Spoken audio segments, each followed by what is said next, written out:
The Lord be with you. I'm Deacon Keith Fournier, and our first reading is from the book of the prophet Isaiah. Coast and islands, listen to me. Pay attention, distant peoples.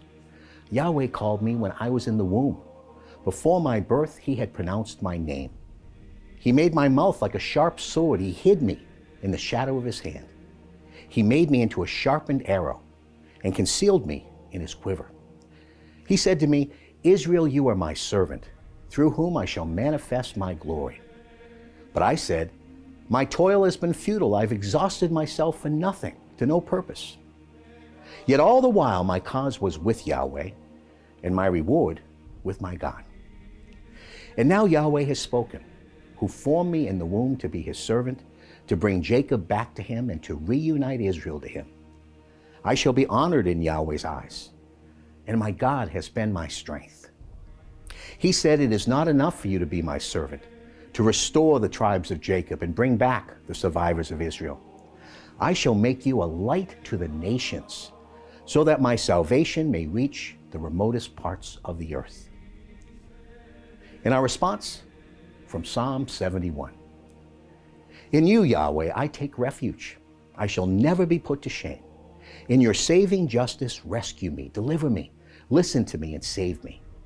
Be a sheltering rock for me, always accessible. You have determined to save me, for you are my rock, my fortress. My God, rescue me from the clutches of the wicked, from the grasp of the rogue and the ruthless. For you are my hope, Lord, my trust, Yahweh, since boyhood. On you I have relied since my birth. Since my mother's womb, you've been my portion, the constant theme of my praise. My lips shall proclaim your saving justice, your saving power all day long. God, you've taught me from boyhood, and I'm still proclaiming your miracles. A reading from the Holy Gospel according to St. John. Having said this, Jesus was deeply disturbed and declared, in all truth I tell you, one of you is going to betray me. The disciples looked at each other, wondering whom he meant.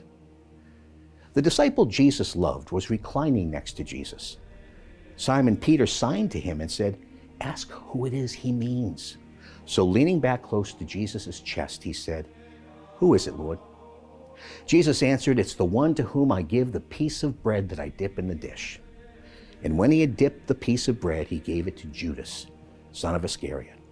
At that instant, after Judas had taken the bread, Satan entered him. Jesus then said, what you are going to do, do quickly. None of the others at table understood why he said this. Since Judas had charge of the common fund, some of them thought Jesus was telling him, buy what we need for the festival, or telling him to give something to the poor. As soon as Judas had taken the piece of bread, he went out. It was night. When he had gone, Jesus said, now has the Son of Man been glorified, and in him God has been glorified.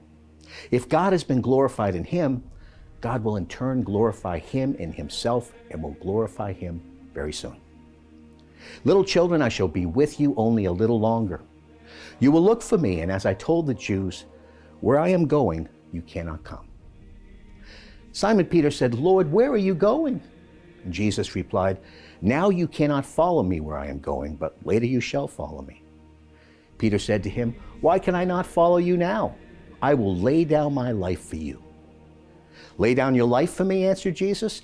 In all truth I tell you, before the cock crows, you will have disowned me 3 times. The Gospel of the Lord.